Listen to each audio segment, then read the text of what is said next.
बाप अते बेटे अते रूह पाक दे नाम उत्ते आमीन।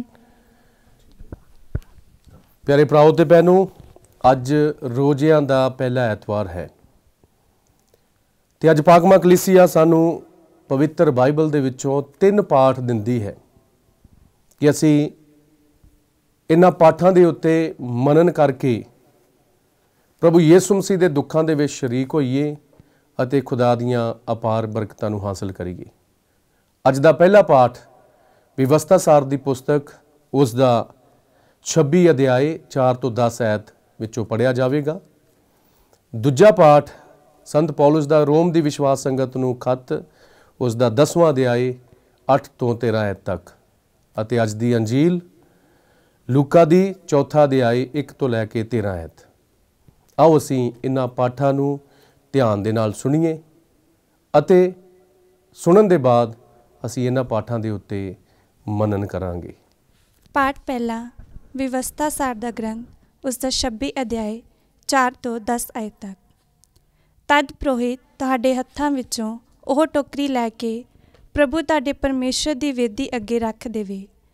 ਉਸ ਸਮੇਂ ਤੁਸੀਂ ਪ੍ਰਭੂ ਆਪਣੇ ਪਰਮੇਸ਼ਰ ਦੇ ਸਾਹਮਣੇ ਇਹ ਸ਼ਬਦ ਕਹਿਣਾ, ਮੇਰਾ ਪੁਰਖਾ ਇੱਕ ਖਾਨਾ ਬਦੋਸ਼ ਆਦਮੀ ਸੀ। ਉਹ ਮਿਸਰ ਦੇਸ਼ ਵਿੱਚ ਗਿਆ ਅਤੇ ਉੱਥੇ ਰਹਿ ਗਿਆ। ਬੇਸ਼ੱਕ ਉਸ ਸਮੇਂ ਇੱਕ ਛੋਟੀ ਜਿਹੀ ਗਿਣਤੀ ਵਿੱਚ ਸੀ, ਪਰ ਪਿੱਛੋਂ ਉਹ ਹੀ ਇੱਕ ਵੱਡੀ ਸ਼ਕਤੀਸ਼ਾਲੀ ਕੌਮ ਬਣ ਗਿਆ ਜਿਸ ਦੀ ਗਿਣਤੀ ਵੀ ਵੱਡੀ ਸੀ। ਤਦ ਮਿਸਰ ਨਿਵਾਸੀ ਸਾਡੇ ਨਾਲ ਬੁਰਾ ਵਰਤਾਓ ਕਰਨ ਅਤੇ ਸਾਨੂੰ ਤੰਗ ਕਰਨ ਲੱਗ ਗਏ। ਉਹਨਾਂ ਨੇ ਸਾਨੂੰ ਆਪਣੀ ਸੇਵਾ ਕਰਨ ਦੇ ਲਈ ਗੁਲਾਮ ਬਣਾ ਲਿਆ। ਤਦ ਅਸੀਂ ਆਪਣੇ ਪੁਰਖਿਆਂ ਦੇ ਪ੍ਰਭੂ ਪਰਮੇਸ਼ਰ ਸਾਹਮਣੇ ਰੋਏ ਧੋਏ। ਪ੍ਰਭੂ ਨੇ ਸਾਡੀ ਪੁਕਾਰ ਸੁਣੀ ਅਤੇ ਸਾਡੇ ਦੁੱਖਾਂ ਦੇ ਨਾਲ ਸਾਡੇ 'ਤੇ ਹੋ ਰਹੇ ਜ਼ੁਲਮ ਨੂੰ ਵੀ ਦੇਖਿਆ। ਤਦ ਪ੍ਰਭੂ ਸਾਨੂੰ ਮਿਸਰ ਦੇਸ਼ ਵਿੱਚੋਂ ਆਪਣੇ ਸ਼ਕਤੀਸ਼ਾਲੀ ਹੱਥ ਅਤੇ ਅੱਗੇ ਵਧੀ ਬਾਂਹ ਦੇ ਜ਼ੋਰ ਨਾਲ ਵੱਡੇ ਭੈ, ਚਿੰਨ੍ਹਾਂ ਅਤੇ ਅਦਭੁਤ ਕੰਮਾਂ ਦੁਆਰਾ ਬਾਹਰ ਲੈ ਆਇਆ।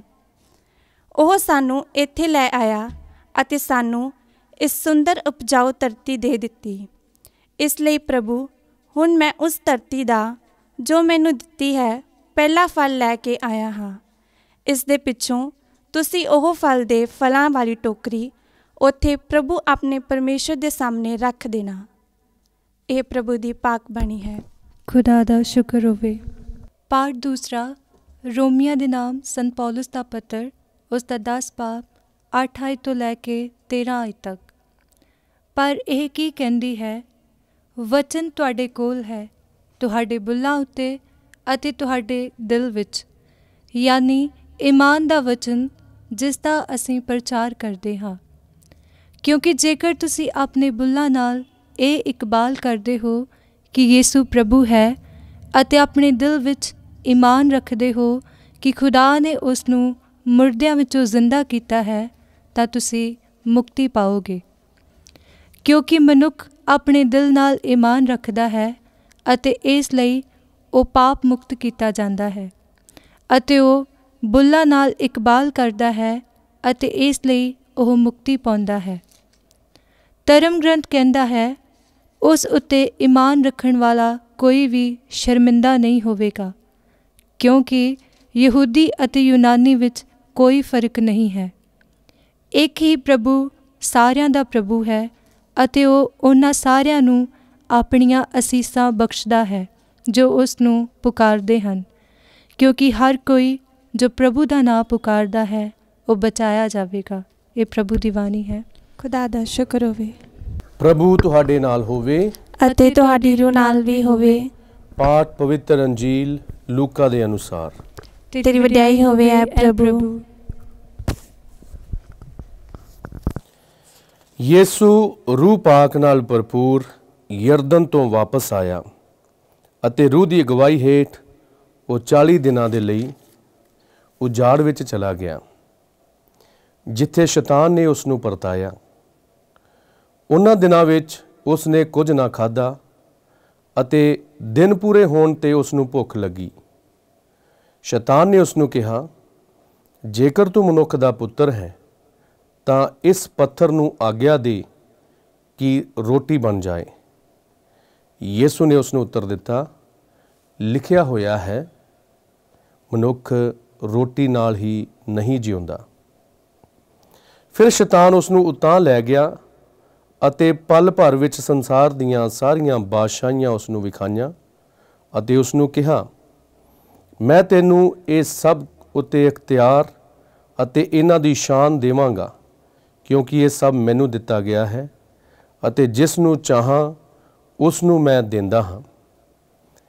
ਇਸ ਲਈ ਜੇਕਰ ਮੇਰੀ ਤੂੰ ਆਰਾਧਨਾ ਕਰੇ ਤਾਂ ਇਹ ਸਭ ਤੇਰਾ ਹੋ ਜਾਏਗਾ। ਯਿਸੂ ਨੇ ਉਸ ਨੂੰ ਉੱਤਰ ਦਿੱਤਾ, ਇਹ ਵੀ ਲਿਖਿਆ ਹੋਇਆ ਹੈ, ਤੂੰ ਪ੍ਰਭੂ ਆਪਣੇ ਖੁਦਾ ਦੀ ਆਰਾਧਨਾ ਕਰ ਅਤੇ ਸਿਰਫ ਉਸੇ ਦੀ ਹੀ ਸੇਵਾ ਕਰ। ਫਿਰ ਸ਼ੈਤਾਨ ਉਸ ਨੂੰ ਯਰੂਸ਼ਲਮ ਲੈ ਗਿਆ ਅਤੇ ਹੈਕਲ ਦੇ ਬੁਰਜ ਦੀ ਟੀਸੀ ਉੱਤੇ ਖੜਾ ਕਰ ਦਿੱਤਾ ਅਤੇ ਉਸ ਨੂੰ ਕਿਹਾ, ਜੇਕਰ ਤੂੰ ਖੁਦਾ ਦਾ ਪੁੱਤਰ ਹੈ ਤਾਂ ਆਪਣੇ ਆਪ ਨੂੰ ਇੱਥੋਂ ਥੱਲੇ ਡੇਗ, ਕਿਉਂਕਿ ਲਿਖਿਆ ਹੋਇਆ ਹੈ, ਉਹ ਆਪਣੇ ਫਰਿਸ਼ਤਿਆਂ ਨੂੰ ਤੇਰੇ ਬਾਰੇ ਆਗਿਆ ਦੇਵੇਗਾ ਕਿ ਉਹ ਤੇਰੀ ਰਾਖੀ ਕਰਨ ਅਤੇ ਉਹ ਆਪਣੇ ਹੱਥਾਂ ਉੱਤੇ ਤੈਨੂੰ ਚੁੱਕ ਲੈਣਗੇ ਤਾਂ ਜੋ ਤੇਰੇ ਪੈਰ ਨੂੰ ਪੱਥਰ ਨਾਲ ਠੇਡਾ ਨਾ ਲੱਗੇ।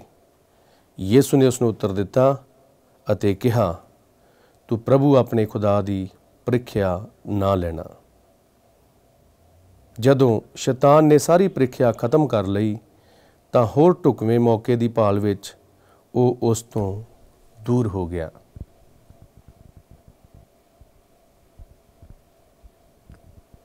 ਪ੍ਰਭੂ ਦੀ ਅੰਜੀਲ। ਤੇਰੀ ਮਹਿਮਾ ਹੋਵੇ ਐ ਮਸੀਹਾ। ਮਸੀਹ ਵਿੱਚ ਪਿਆਰੇ ਭਰਾਓ ਤੇ ਭੈਣੋ, ਅੱਜ ਅਸੀਂ ਪਾਕ ਕਲਾਮ ਦੇ ਵਿੱਚੋਂ 3 ਪਾਠ ਸੁਣੇ ਹਨ। ਹੁਣ ਅਸੀਂ ਇਹਨਾਂ 3 ਪਾਠਾਂ ਦੇ ਉੱਤੇ ਇੱਕ ਪਾਠ ਦੇ ਉੱਤੇ ਮਨਨ ਚਿੰਤਨ ਕਰਾਂਗੇ ਅਤੇ ਇਹ ਪਾਠ ਸਾਨੂੰ ਕੀ ਸੰਦੇਸ਼ ਦਿੰਦੇ ਹਨ। ਰੋਜ਼ਿਆਂ ਦੇ ਇਹਨਾਂ ਦਿਨਾਂ ਦੇ ਵਿੱਚ ਅਸੀਂ ਕੀ ਕਰਨਾ ਹੈ। ਅੱਜ ਦੇ ਪਹਿਲੇ ਪਾਠ ਦੇ ਵਿੱਚ ਅਸੀਂ ਸੁਣਿਆ ਹੈ, ਮੂਸਾ ਲੋਕਾਂ ਨੂੰ ਇਸ ਗੱਲ ਦੇ ਉੱਤੇ ਜ਼ੋਰ ਦਿੰਦਾ ਹੈ ਕਿ ਉਹ ਪੁਰੋਹਿਤ ਦੇ ਨਾਲ ਮਿਲ ਕੇ ਖੁਦਾ ਨੂੰ ਆਪਣੇ ਚੜਾਵੇ ਚੜਾਉਣ। ਹੁਣ ਇਹ ਜਿਹੜੇ ਚੜਾਵੇ ਹਨ ਉਹ ਕਾਹਦੇ ਵਾਸਤੇ ਚੜਾਉਣੇ ਹਨ, ਤੇ ਮੂਸਾ ਅੱਗੇ ਉਹ ਵੀ ਗੱਲਾਂ ਦੱਸਦਾ ਹੈ ਕਿ ਤੁਹਾਡੇ ਪੁਰਖੇ ਅਬਰਾਹਮ ਨੂੰ ਖੁਦਾ ਨੇ ਇਸ ਧਰਤੀ ਵਿੱਚ ਲਿਆਂਦਾ। ਸ਼ੁਰੂ ਵਿੱਚ ਉਹਦੀ ਜੀਆ ਜੰਤ ਬਹੁਤ ਥੋੜੀ ਸੀ, ਲੇਕਿਨ ਖੁਦਾ ਨੇ ਉਸ ਨੂੰ ਬਹੁਤ ਜੀਆ ਜੰਤ ਦਾ ਵਰਦਾਨ ਦਿੱਤਾ, ਹਰ ਤਰ੍ਹਾਂ ਦੀ ਬਰਕਤ ਦਿੱਤੀ। ਤੇ ਜਦੋਂ ਉਹਨਾਂ ਦੇ ਉੱਤੇ ਅਤਿਆਚਾਰ ਹੋਏ ਤਾਂ ਕਿਸ ਤਰ੍ਹਾਂ ਖੁਦਾ ਨੇ ਉਹਨਾਂ ਨੂੰ ਅਨੋਖੇ ਢੰਗ ਨਾਲ ਆਜ਼ਾਦੀ ਦਿਲਾਈ, ਲਾਲ ਸਾਗਰ ਪਾਰ ਕਰਵਾਇਆ ਅਤੇ ਵਾਅਦਾ ਕੀਤੀ ਹੋਈ ਧਰਤੀ ਦਿੱਤੀ ਜਿੱਥੇ ਦੁੱਧ ਅਤੇ ਸ਼ਹਿਦ ਦੀਆਂ ਨਦੀਆਂ ਵਗਦੀਆਂ ਹਨ। ਇਹੋ ਹੀ ਕਾਰਨ ਹੈ ਕਿ ਤੁਸੀਂ ਸਾਰਿਆਂ ਨੇ ਖੁਦਾ ਦਾ ਧੰਨਵਾਦ ਕਰਨਾ ਹੈ। ਹੁਣ ਇਹ ਪਾਠ ਦਾ ਸਾਡੇ ਲਈ, ਸਾਡੇ ਜੀਵਨ ਦੇ ਲਈ ਕੀ ਸੰਦੇਸ਼ ਹੈ। ਹਾਂ ਪਿਆਰਿਓ, ਖੁਦਾ ਨੇ ਸਾਨੂੰ ਵੱਖ-ਵੱਖ ਸਮੇਂ ਦਿੱਤੇ ਹਨ, ਜਿਸ ਤਰ੍ਹਾਂ ਕਿ ਖੁਸ਼ੀ ਮਨਾਉਣ ਦਾ ਸਮਾਂ ਹੈ, ਦੁੱਖਾਂ ਦਾ ਸਮਾਂ ਹੈ। ਤੇ ਇਹ ਹੁਣ ਇਸ ਵਕਤ ਸਾਡੇ ਕੋਲ ਦੁੱਖਾਂ ਦਾ ਸਮਾਂ ਹੈ, ਜਦੋਂ ਅਸੀਂ ਪ੍ਰਭੂ ਯਿਸੂ ਮਸੀਹ ਦੇ ਦੁੱਖਾਂ ਦੇ ਵਿੱਚ ਸ਼ਰੀਕ ਹੋਣਾ ਹੈ। ਅਸੀਂ ਇਸ ਸਮੇਂ ਦੇ ਲਈ ਪ੍ਰਭੂ ਦੀ ਸ਼ੁਕਰਗੁਜ਼ਾਰੀ ਕਰਨੀ ਹੈ। ਅਸੀਂ ਆਪਣੇ ਪੁਰਖਿਆਂ ਦੇ ਲਈ ਸ਼ੁਕਰਗੁਜ਼ਾਰੀ ਕਰਨੀ ਹੈ, ਆਪਣੇ ਦਾਦੇ ਪੜਦਾਦਿਆਂ ਦੇ ਲਈ ਸ਼ੁਕਰਗੁਜ਼ਾਰੀ ਕਰਨੀ ਹੈ, ਕਿਉਂਕਿ ਜੋ ਈਮਾਨ ਦਾ ਬੀਜ ਸਾਡੇ ਵਿੱਚ ਇਸ ਵਕਤ ਹੈ, ਇਹ ਸਾਡੇ ਬਜ਼ੁਰਗਾਂ ਦੇ ਕਾਰਨ ਸਾਨੂੰ ਮਿਲਿਆ ਹੈ। ਉਹਨਾਂ ਦੀਆਂ ਦੁਆਵਾਂ ਦੇ ਸਦਕੇ, ਉਹਨਾਂ ਦੀ ਮਸੀਹ ਤਾਲੀਮ ਦੇ ਦੁਆਰਾ ਸਾਡੇ ਵਿੱਚ ਵੀ ਹੁਣ ਇਹ ਈਮਾਨ ਬੀਜਿਆ ਗਿਆ ਹੈ। ਅਤੇ ਖੁਦਾ ਨੇ ਸਾਡੇ ਪਰਿਵਾਰਾਂ ਦੇ ਵਿੱਚ ਕਿੰਨੀ ਬਰਕਤ ਦਿੱਤੀ ਹੈ। ਸਾਨੂੰ ਪਰਿਵਾਰਾਂ ਦੇ ਵਿੱਚ ਬੱਚੇ ਦਿੱਤੇ ਹਨ, ਬੱਚੇ ਹੁਣ ਪੜ੍ਹ ਲਿਖ ਰਹੇ ਨੇ, ਕਈ ਕਾਰੋਬਾਰਾਂ ਤੇ ਲੱਗ ਗਏ ਹਨ। ਮਤਲਬ ਕਿ ਪਰਿਵਾਰਿਕ ਬਰਕਤਾਂ ਜੋ ਸਾਨੂੰ ਮਿਲੀਆਂ ਹਨ, ਅਸੀਂ ਉਹਦੇ ਲਈ ਪੁਰੋਹਿਤ ਦੇ ਨਾਲ ਮਿਲ ਕੇ ਖੁਦਾ ਦੀ ਸ਼ੁਕਰਗੁਜ਼ਾਰੀ ਕਰਨੀ ਹੈ। ਹੁਣ ਸਵਾਲ ਇੱਥੇ ਇਹ ਹੈ ਕਿ ਕਿੰਨੀ ਕੁ ਸ਼ੁਕਰਗੁਜ਼ਾਰੀ ਅਸੀਂ ਕਰਦੇ ਹਾਂ। ਕਿ ਤੁਸੀਂ ਕਦੀ ਉਹਨਾਂ ਬਰਕਤਾਂ ਦੀ ਗਿਣਤੀ ਕੀਤੀ ਹੈ ਜਿਹੜੀਆਂ ਖੁਦਾ ਨੇ ਤੁਹਾਨੂੰ ਦਿੱਤੀਆਂ ਨੇ। ਆਪਣੇ ਪਰਿਵਾਰ ਦੇ ਵਿੱਚ ਦੇਖੋ ਕਿ ਖੁਦਾ ਨੇ ਤੁਹਾਨੂੰ ਕਿਸ ਤਰ੍ਹਾਂ ਬਚਾ ਕੇ ਰੱਖਿਆ ਹੈ, ਇਹ ਕਰੋਨਾ ਮਹਾਮਾਰੀ ਦੇ ਵਿੱਚ ਵੀ ਖੁਦਾ ਨੇ ਤੁਹਾਨੂੰ ਸੰਭਾਲ ਕੇ ਰੱਖਿਆ, ਤੁਹਾਡੇ ਪਰਿਵਾਰ ਨੂੰ ਸੰਭਾਲ ਕੇ ਰੱਖਿਆ, ਤੁਹਾਨੂੰ ਤੰਦਰੁਸਤੀ ਦਿੱਤੀ। ਤੇ ਇਹ ਮੌਕਾ ਹੈ ਸਾਡੇ ਵਾਸਤੇ ਕਿ ਅਸੀਂ ਖੁਦਾ ਦੀ ਹਮੇਸ਼ਾ ਸ਼ੁਕਰਗੁਜ਼ਾਰੀ ਕਰੀਏ ਅਤੇ ਜੋ ਵੀ ਸਾਡੇ ਕੋਲ ਸਰਦਾ ਬਣਦਾ ਹੈ ਉਹ ਨਜ਼ਰਾਨੇ ਸ਼ੁਕਰਗੁਜ਼ਾਰੀ ਵਜੋਂ ਖੁਦਾ ਦੀ ਹਜ਼ੂਰੀ ਵਿੱਚ ਲਿਆਈਏ। ਤੇ ਰੋਜ਼ਿਆਂ ਦਾ ਸਮਾਂ ਹੈ ਕਿ ਅਸੀਂ ਨਜ਼ਰਾਨੇ ਖੁਦਾ ਦੀ ਹਜ਼ੂਰੀ ਵਿੱਚ ਲੈ ਕੇ ਆਈਏ ਉਹਨਾਂ ਭੈਣ ਭਰਾਵਾਂ ਦੇ ਲਈ ਜਿਨ੍ਹਾਂ ਦੇ ਕੋਲ ਖਾਣ ਦੇ ਲਈ ਕੁਝ ਨਹੀਂ ਹੈ, ਪਹਿਨਣ ਦੇ ਲਈ ਕੱਪੜੇ ਨਹੀਂ ਹਨ। ਅਸੀਂ ਉਹਨਾਂ ਦੀ ਮਦਦ ਵਾਸਤੇ ਆਪਣੇ ਨਜ਼ਰਾਨੇ ਪ੍ਰਭੂ ਦੇ ਅੱਗੇ ਪੇਸ਼ ਕਰੀਏ। ਇਹ ਹੈ ਅੱਜ ਦਾ ਪਹਿਲਾ ਪਾਠ। ਤੇ ਅੱਜ ਦੇ ਦੂਜੇ ਪਾਠ ਦੇ ਵਿੱਚ ਸੰਤ ਪੌਲੁਸ ਰੋਮ ਦੀ ਵਿਸ਼ਵਾਸ ਸੰਗਤ ਨੂੰ ਇਹ ਗੱਲਾਂ ਯਾਦ ਦਿਲਾਉਂਦਾ ਹੈ ਕਿ ਤੁਹਾਨੂੰ ਇੱਕ ਨਾਮ ਦਿੱਤਾ ਗਿਆ ਹੈ, ਉਹ ਨਾਮ ਜੋ ਸਾਰੇ ਨਾਮਾਂ ਤੋਂ ਉੱਚਾ ਹੈ, ਉਹ ਨਾਂ ਜਿਸ ਦੇ ਵਿੱਚ ਸ਼ਕਤੀ ਹੈ, ਉਹ ਨਾਂ ਜਿਸ ਦੇ ਵਿੱਚ ਚੰਗਿਆਈ ਹੈ, ਉਹ ਨਾਂ ਜਿਸ ਦੇ ਵਿੱਚ ਮੁਕਤੀ ਹੈ, ਤੇ ਉਹ ਨਾਂ ਹੈ ਯਿਸੂ ਦਾ ਨਾਮ। ਹੁਣ ਸੰਤ ਪੌਲੁਸ ਕਹਿੰਦਾ ਹੈ ਕਿ ਜਦੋਂ ਇਹ ਸਾਨੂੰ ਨਾਮ ਦਿੱਤਾ ਗਿਆ ਹੈ ਤੇ ਅਸੀਂ ਆਪਣੇ ਬੁੱਲਾਂ ਦੇ ਨਾਲ ਉਸ ਨਾਂ ਦਾ ਸਿਮਰਨ ਕਰਨਾ ਹੈ, ਉਸ ਨਾਂ ਨੂੰ ਅਸੀਂ ਧਿਆਉਂਦੇ ਰਹਿਣਾ ਹੈ। ਤੇ ਜਦੋਂ ਅਸੀਂ ਉਸ ਨਾਂ ਨੂੰ ਧਿਆਵਾਂਗੇ, ਉਸ ਨਾਂ ਨੂੰ ਲਵਾਂਗੇ, ਤਾਂ ਸਾਨੂੰ ਪ੍ਰਭੂ ਮੁਕਤੀ ਦੇਵੇਗਾ, ਬੰਧਨਾਂ ਤੋਂ ਆਜ਼ਾਦ ਕਰ ਦੇਵੇਗਾ।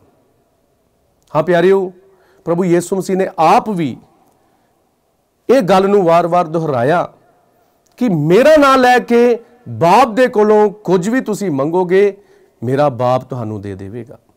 ਯਹੋਨਾ ਦੀ ਅੰਜੀਲ ਉਸ ਦਾ 15ਵਾਂ ਅਧਿਆਇ ਅਤੇ 16ਵਾਂ ਅਧਿਆਇ ਜਦੋਂ ਤੁਸੀਂ ਪੜ੍ਹੋਗੇ ਤਾਂ ਉੱਥੇ ਪ੍ਰਭੂ ਯਿਸੂ ਵਾਰ-ਵਾਰ ਇਸ ਗੱਲ ਤੇ ਜ਼ੋਰ ਦਿੰਦਾ ਹੈ ਕਿ ਮੇਰਾ ਨਾਂ ਲੈ ਕੇ ਬਾਪ ਦੇ ਕੋਲੋਂ ਤੁਸੀਂ ਕੁਝ ਵੀ ਮੰਗੋਗੇ, ਬਾਪ ਤੁਹਾਨੂੰ ਦੇ ਦੇਵੇਗਾ।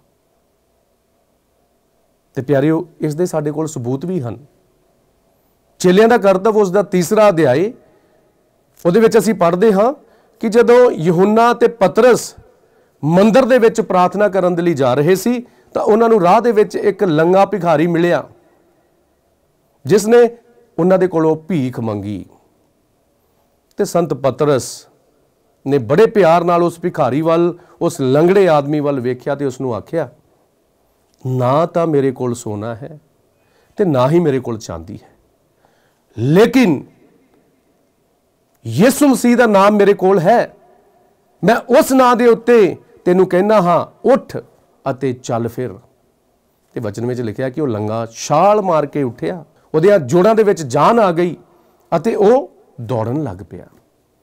ਹਾਂ ਪਿਆਰਿਓ, ਯਿਸੂ ਦੇ ਨਾਂ ਦੇ ਵਿੱਚ ਬਲਾਵਾਂ ਦੂਰ ਹੋ ਜਾਂਦੀਆਂ ਨੇ, ਯਿਸੂ ਦੇ ਨਾਂ ਦੇ ਵਿੱਚ ਸ਼ੈਤਾਨ ਦੌੜ ਜਾਂਦਾ ਹੈ ਤੇ ਯਿਸੂ ਦੇ ਨਾਂ ਦੇ ਵਿੱਚ ਸਾਨੂੰ ਸ਼ਿਫਾ ਮਿਲਦੀ ਹੈ, ਸਾਨੂੰ ਤਰੱਕੀ ਮਿਲਦੀ ਹੈ ਅਤੇ ਬਿਮਾਰੀਆਂ ਤੋਂ ਸ਼ਿਫਾ ਮਿਲਦੀ ਹੈ। ਇਸ ਕਰਕੇ ਅਸੀਂ ਇਸ ਨਾਂ ਦਾ ਇਸਤੇਮਾਲ ਇਹਨਾਂ ਰੋਜ਼ਿਆਂ ਦੇ ਦਿਨਾਂ ਦੇ ਵਿੱਚ ਅਸੀਂ ਕਰੀਏ। ਹੁਣ ਅਸੀਂ ਅੱਜ ਦੀ ਅੰਜੀਲ ਵੱਲ ਧਿਆਨ ਕਰੀਏ। ਅਸੀਂ ਦੇਖਦੇ ਹਾਂ ਕਿ ਪ੍ਰਭੂ ਯਿਸੂ ਮਸੀਹ ਆਪਣੀ ਮਿਸ਼ਨ ਕਾਰਜ ਨੂੰ ਸ਼ੁਰੂ ਕਰਨ ਤੋਂ ਪਹਿਲਾਂ ਉਜਾੜ ਬਿਆਪਾਨ ਦੇ ਵਿੱਚ ਪ੍ਰਾਰਥਨਾ ਕਰਨ ਦੇ ਲਈ ਗਿਆ ਅਤੇ ਉਹ ਪ੍ਰਾਰਥਨਾ ਉਸਨੇ ਆਮ ਪ੍ਰਾਰਥਨਾ ਨਹੀਂ ਕੀਤੀ, ਉਸਨੇ ਰੋਜ਼ਾ ਰੱਖ ਕੇ 40 ਦਿਨਾਂ ਤੱਕ ਉਸਨੇ ਪ੍ਰਾਰਥਨਾ ਕੀਤੀ। ਮਤਲਬ ਕਿ ਉਸ ਦਾ ਰੋਜ਼ਾ 40 ਦਿਨਾਂ ਦਾ ਹੈ, ਇੱਕ ਦਿਨ ਦਾ ਰੋਜ਼ਾ ਸੀ। 40 ਦਿਨਾਂ ਤੱਕ ਉਸਨੇ ਇੱਕੋ ਹੀ ਰੋਜ਼ਾ ਰੱਖਿਆ। ਕਹਿਣ ਤੋਂ ਭਾਵ ਕਿ ਉਸਨੇ 40 ਦਿਨਾਂ ਤੱਕ ਕੁਝ ਨਹੀਂ ਖਾਧਾ। ਪੂਰਨ ਪ੍ਰਾਰਥਨਾ ਦੇ ਵਿੱਚ ਉਸਨੇ ਸਮਾਂ ਗੁਜ਼ਾਰਿਆ। ਤੇ ਦੇਖੋ, ਉਸ ਮਾਹੌਲ ਦੇ ਵਿੱਚ ਵੀ ਸ਼ੈਤਾਨ ਆ ਕੇ ਯਿਸੂ ਦੀ ਪ੍ਰੀਖਿਆ ਲੈ ਰਿਹਾ ਹੈ, ਉਸ ਨੂੰ ਪਰਖਦਾ ਹੈ। ਕਦੋਂ ਪਰਖਿਆ? ਜਦੋਂ ਪ੍ਰਭੂ ਨੂੰ ਭੁੱਖ ਲੱਗੀ ਤੇ ਆਖਿਆ ਕਿ ਇਹਨਾਂ ਪੱਥਰਾਂ ਨੂੰ ਆਖ ਕਿ ਇਹ ਰੋਟੀ ਬਣ ਜਾਣ। ਪਰ ਪ੍ਰਭੂ ਨੇ ਉਹ ਕੰਮ ਨਹੀਂ ਕੀਤਾ। ਉਸਨੇ ਕਿਹਾ ਕਿ ਮਨੁੱਖ ਰੋਟੀ ਨਾਲ ਹੀ ਨਹੀਂ ਜਿਉਂਦਾ ਰਹੇਗਾ, ਪਰਮੇਸ਼ਵਰ ਦੇ ਮੂੰਹ ਦੇ ਵਿੱਚੋਂ ਨਿਕਲਣ ਵਾਲੇ ਹਰ ਇੱਕ ਸ਼ਬਦ ਦੇ ਨਾਲ ਜਿਉਂਦਾ ਰਹੇਗਾ। ਦੂਸਰੀ ਅਜਮਾਇਸ਼ ਕੀ ਸੀ ਕਿ ਉਸਨੇ ਬਾਦਸ਼ਾਹੀਆਂ ਦਿਖਾਈਆਂ, ਸ਼ਾਨੋ ਸ਼ੌਕਤ ਦਿਖਾਈ ਅਤੇ ਯਿਸੂ ਨੂੰ ਆਖਿਆ ਕਿ ਮੇਰੇ ਸਾਹਮਣੇ ਸਿਜਦਾ ਕਰ, ਇਹ ਸਾਰਾ ਮੇਰੇ ਅਧਿਕਾਰ ਵਿੱਚ ਹੈ, ਮੈਂ ਤੈਨੂੰ ਦੇ ਦੇਵਾਂਗਾ। ਯਿਸੂ ਨੇ ਕਿਹਾ ਕਿ ਆਪਣੇ ਖੁਦਾ, ਆਪਣੇ परमेश्वर के अगे ही तू सिजदा करना है। देखो शैतान नूं भी पवित्र बाइबल का पूरा ज्ञान है। तो तीसरी अजमाइश दे विच शैतान यीशु नूं टीसी उत्ते लै गया तो आख्या कि थले डेग, क्योंकि कलाम दे विच ये भी गल्लां लिखियां ने कि वो अपने फरिश्तियां नूं स्वर्गदूतां नूं हुक्म देवेगा अते वो तैनूं पैरां ते चुक लैणगे। देखो फिर दोबारा जमाया उसने, पर प्रभु ने आख्या कि तू अपने खुदा नूं अपने परमेश्वर नूं कदे भी नहीं अजमाउणा। हाँ प्यारिओ, इन्हां तिन्नां जिहड़ियां अजमाइशां जो प्रभु दे उत्ते आईयां, उही अजमाइशां अज शैतान इन्हां अजमाइशां दे नाल सानूं अजमाउंदा है। कदों इंसान चोरी करदा है, कदों इंसान पाप विच डिग पैंदा है, जदों उसनूं अपने पेट दा ख्याल आउंदा है। असीं मेहनत करदे हां, हर बंदा मेहनत कर रहा है, काहदे वास्ते? रोटी दे वास्ते। ते इह रोटी ही है जिहदे नाल असीं कई वारी डिग जांदे हां। खुदा शैतान सानूं अजमाइश विच फसा लैंदा है, लालच आ जांदा है, ते उस वक्त असीं यीशु दे उस नां दा इस्तेमाल करना है, क्योंकि यीशु दे नां तो शैतान भजदा है। ते दूसरी अजमाइश की सी कि बादशाहियां वेख के, दुनिया दियां जो सोहणियां सोहणियां चीज़ां ने वो दिखा के शैतान सानू बहकावे विच पा दिंदा है। इहो ही कारण है कि कई बारी असी अमीर होना चाहुंदे हां, असी वो चीज़ां हासिल करनियां चाहुंदे हां जिन्हां दे बारे असी कई बारी सोचदे भी नहीं हां। मान लो कि जिहदे कोल साइकिल है वो सोचेगा कि मेरे कोल हुण मोटरसाइकिल आ जावे, जिहदे कोल मोटरसाइकिल है वो सोचेगा कि मेरे को कार आ जावे। मतलब कि हर बंदा दुनियावी तौर ते तरक्की करना चाहुंदा है, पुलांघा पुट्टणियां चाहुंदा है।